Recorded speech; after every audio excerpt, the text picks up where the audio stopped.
O nosso livro de referência é Metafísica do Belo, do Arthur Schopenhauer, que é um livro que vem fomentando muito o pensamento já há muito tempo, para mim, né, em particular.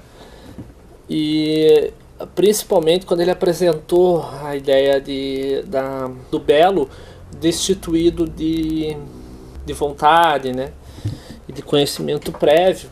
E isso ele vai discorrer por um longo caminho, passando por muita coisa, só que a gente não vai se ater a isso, porque o importante são outras coisas aqui na discussão.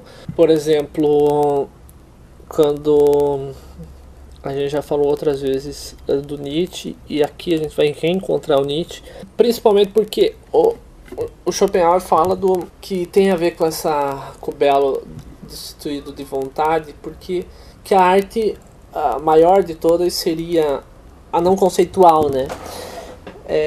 Eu vou fazer um parênteses aqui porque eu acho que talvez seja muito difícil hoje a gente conseguir ver essa possibilidade de arte na arte contemporânea, no mundo contemporâneo. Na época dele eu já acho que era muito difícil, mas eu entendo o seu valor. E ele mesmo coloca que existem raríssimos gênios, né? Só o gênio conseguiria fazer isso, com exceção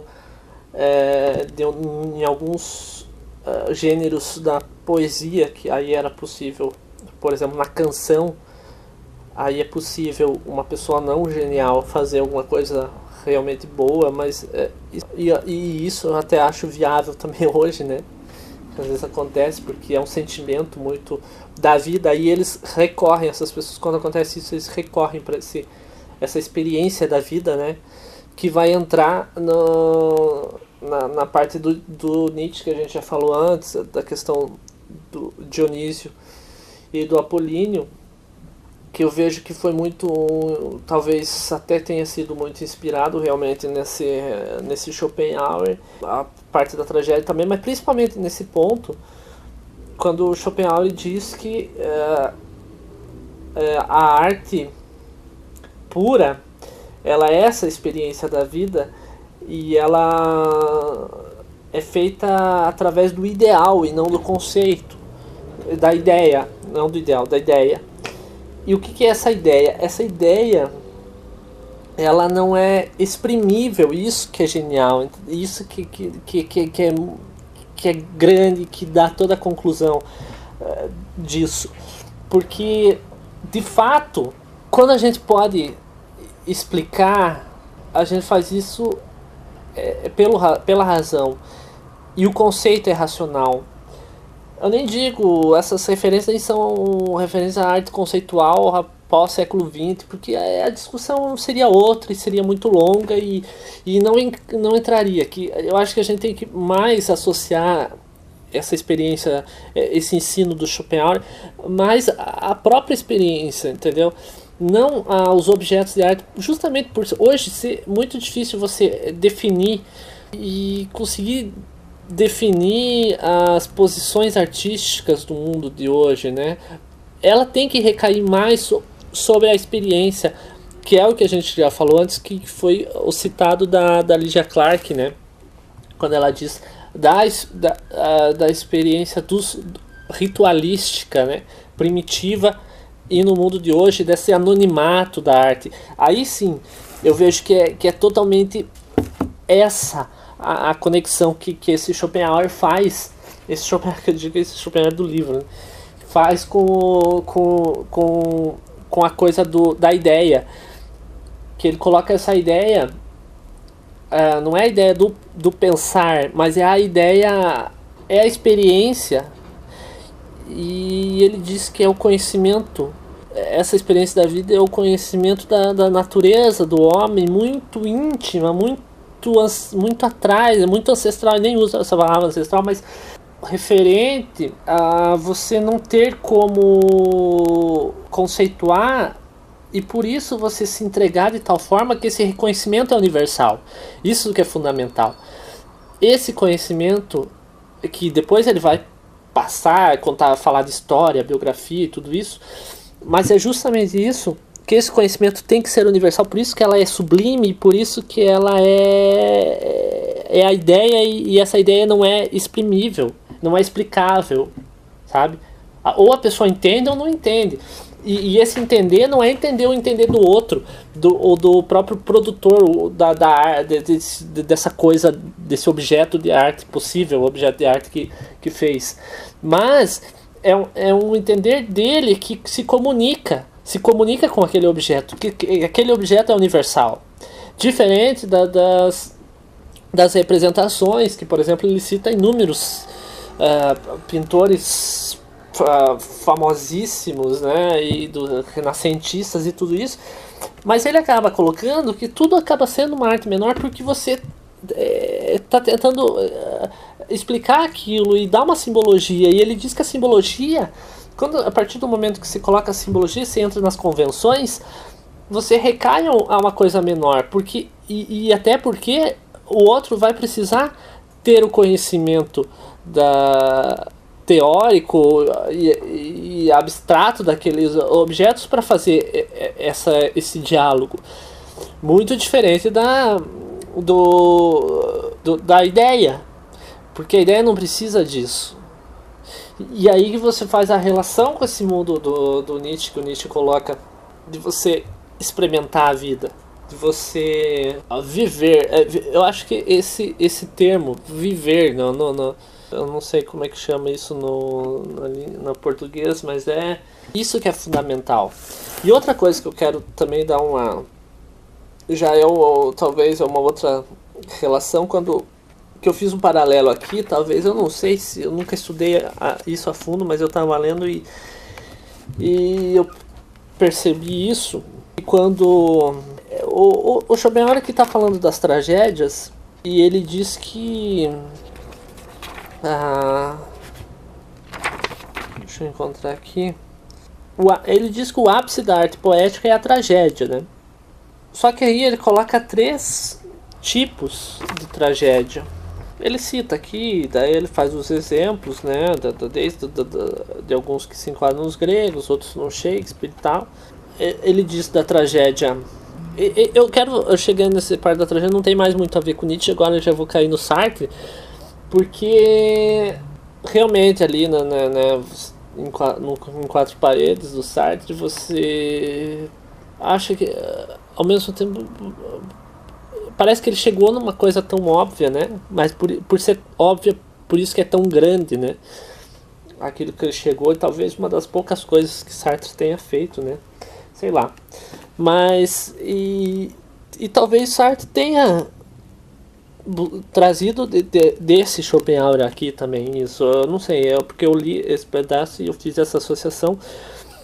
Aí o Schopenhauer falando das tragédias, ele fala que a primeira é a infelicidade origina-se exclusivamente da maldade de um caráter. Trata-se então de uma maldade extraordinária que toca os limites extremos da possibilidade. Esse caráter é o único responsável por toda a infelicidade. Ele cita as peças aí. O segundo, ele diz que a infelicidade pode ser produzida pelo destino cego, ou seja, o acaso, o erro. Tal caminho foi seguido pela maioria dos trágicos antigos, são as tragédias de destino propriamente ditas. Um exemplo perfeito desse tipo é o Édipo Rei de Sófocles. Isso daqui está na página 224 do Metafísica do Belo, da editora Unesp.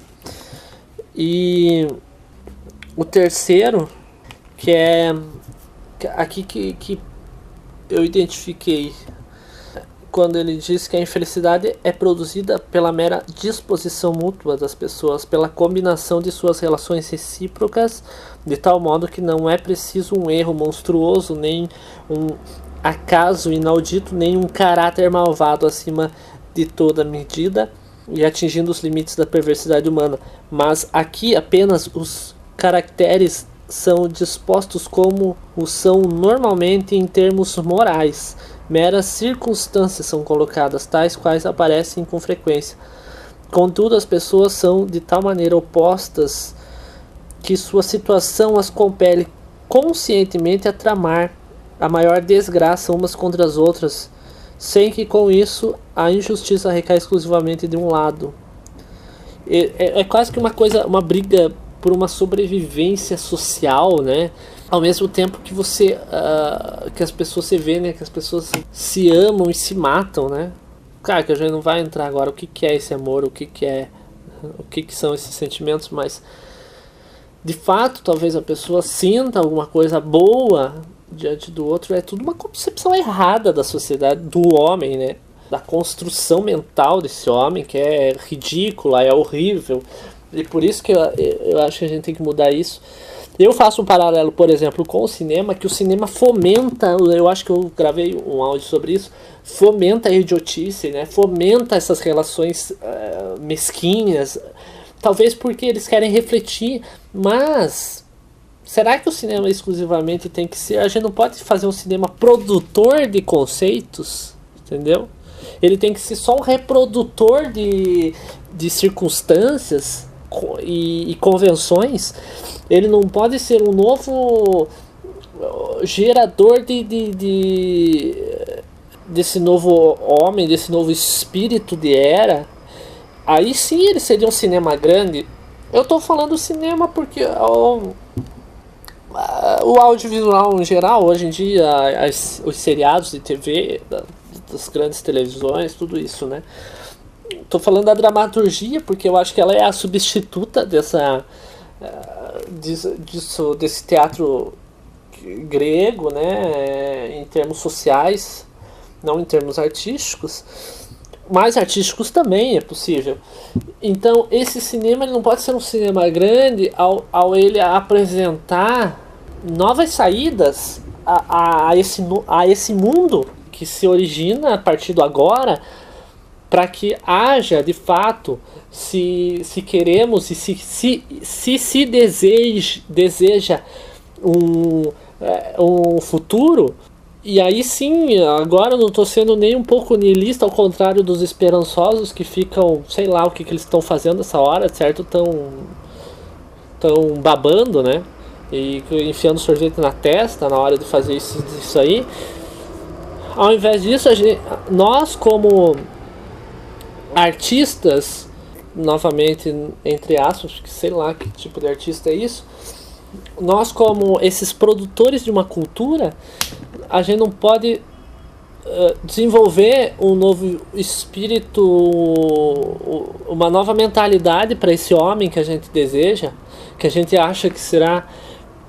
E claro que a gente vai quebrar as convenções, porque a maioria das convenções que estão aí são uma merda, só que ninguém admite. E se você quebra um nozinho de convenção dessas, você é super esculachado, né? Super detonado, porque elas são muito fortes, elas estão há muito tempo aí, elas foram construídas, elas estão sedimentadas de tal forma em nossa sociedade que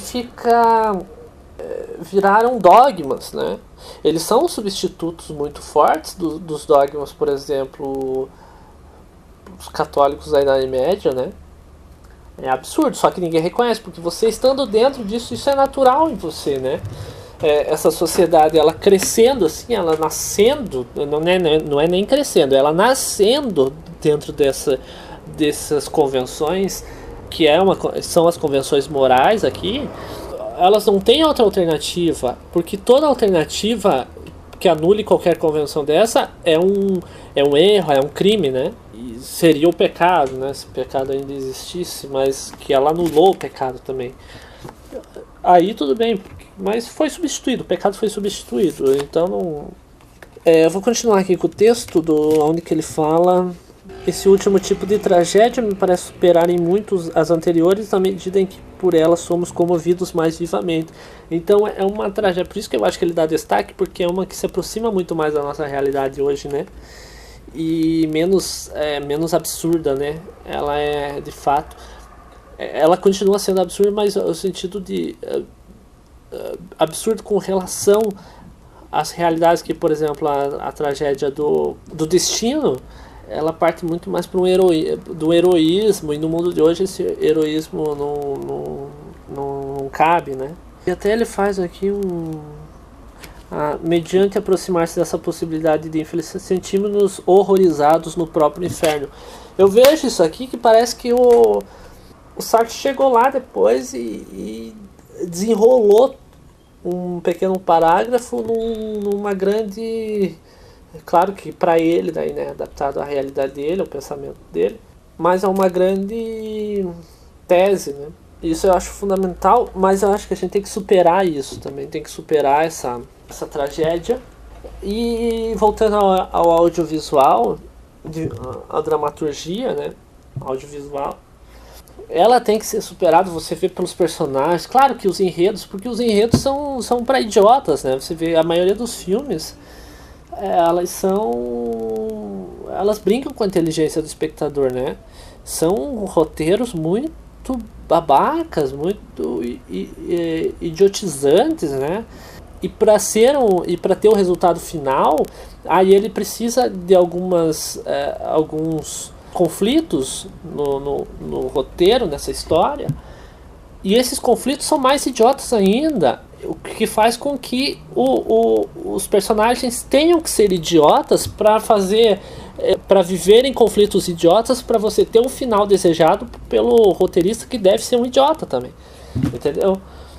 Por quê? Porque existe uma outra convenção, agora não é uma convenção necessariamente social, mas é uma convenção audiovisual hollywoodiana, que você tem uma estrutura de roteiro para seguir, que é uma merda, entendeu? Que é muito empobrecedor, muito mais empobrecedor do que, por exemplo, o Deus Ex Machina, né, dos gregos, porque lá é só o final que aqui não, aqui você tem todo 3 pontos de virada empobrecedores que é necessário para entreter. E é ridículo, então é toda uma cadeia. Voltando. Então, o que gera essa cadeia? Você faz filmes idiotas para a sociedade ver que o mundo é idiota e ela também é idiota, e vira um ciclo vicioso de idiotice. O filme de romance, por exemplo. Esses dias... Bom, não vou dar um exemplo aqui. Pessoal que eu digo, pessoas conhecidas, mas é evidente que aquilo lá não serve para nada, o filme de romance, os finais felizes, porque a vida não tem final, não acaba ali, né? Acabou ali, é uma historinha curta. Só que as pessoas assumem aquilo, e aí você vai criando desde a infância, adolescência, a vida adulta, e a pessoa vai caindo naquele sonho, né? Naquela besteira. E ela vai pra realidade, ela vê que a vida não é assim, que não dá certo, não funciona da forma que funciona no filme, que por mais motivador, é igual um livro de autoajuda, né? Ou igual aquelas palestras que tem que eu acho palestrante, né? Palestrante profissional é uma merda, né? Porque os caras... Primeiro que você sai de lá mais vazio do que entrou, né? Porque você não entende porra nenhuma. Daí tem mais coisa de piadinha e tudo isso. E motivacional. Que é uma merda, cara. Nunca ninguém... Funciona, a vida não é assim, entendeu? É toda uma grande idiotice pra 5 minutos a pessoa acreditar naquilo. Depois ela cai na realidade. Daí vai lá que tem gente morrendo em casa. É filho chorando. É leite que faltando. Tudo isso, você vê que a vida não é assim, entendeu? Você tem que tomar outros rumos. E por que a gente não faz filmes assim? Que mostrem dentro da realidade posições de melhora e não posições de idiotização da sociedade. Você tem uma base que seria a realidade social, de um contexto social, e você pode pontuar 2, 3 personagens com uma outra perspectiva, uma perspectiva futura, não talvez presente. Não que essas pessoas não existam, é evidente que deve existir, mas no geral, né? Tô falando que é muito raro isso. Mas esses personagens como alternativas para uma sociedade futura, no sentido de outras relações afetivas, relações mentais, relações de diálogo, de linguagem. Tudo isso você pode colocar nesses personagens E dá uma outra perspectiva. Claro que o filme não vai seguir, é evidente que porque você não vai ter personagem mais idiota, que para gerar o roteiro vai ter que seguir um caminho totalmente.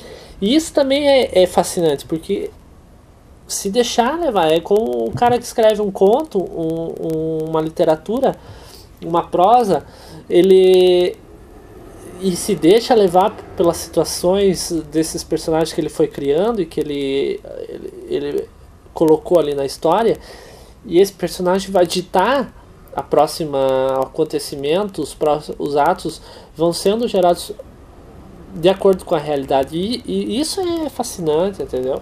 Aí você tendo como o artista o poder de criação, o poder poético ali, para fascinar aquilo aí para uma questão mais do entretenimento, mas são as questões estéticas, porque o entretenimento tem que ser estético, né?